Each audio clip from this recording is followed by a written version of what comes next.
கர்த்தர் சொல்றா, அப்ப சொல்லுங்களேன், இதோ திறந்த வாசலை உனக்கு முன்பாய் வைத்திருக்கிறேன், ஒருவனும் பூட்ட மாட்டான். அல்லேலூயா.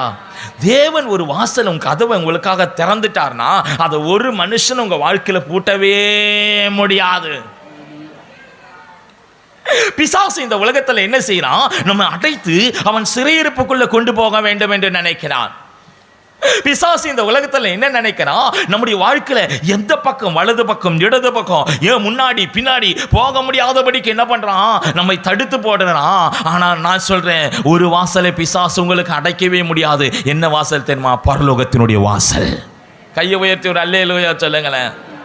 அருமையான கர்த்தருடைய பிள்ளையே, உன்னுடைய வாழ்க்கையுடைய வடக்கிலையும் மேற்கிலையும் கிழக்கிலையும் தெற்கிலையும் பிசாசு உங்க வாழ்க்கையில முன்னேறி செல்ல முடியாதபடிக்கு உங்களை சிறைப்படுத்தி போகலாம். ஆனால் அவைகள் மத்தியிலெல்லாம் ஒரே ஒரு வாசல் உங்களுக்கு திறந்திருக்குது, அது பரலோகத்தின் வாசல். அல்லேலூயா. அந்த வாசலை பிசாசு அடைக்கவே முடியாது. உங்கள் கைகள் அந்த பரலோகத்தை நோக்கி இருக்க வேண்டும்.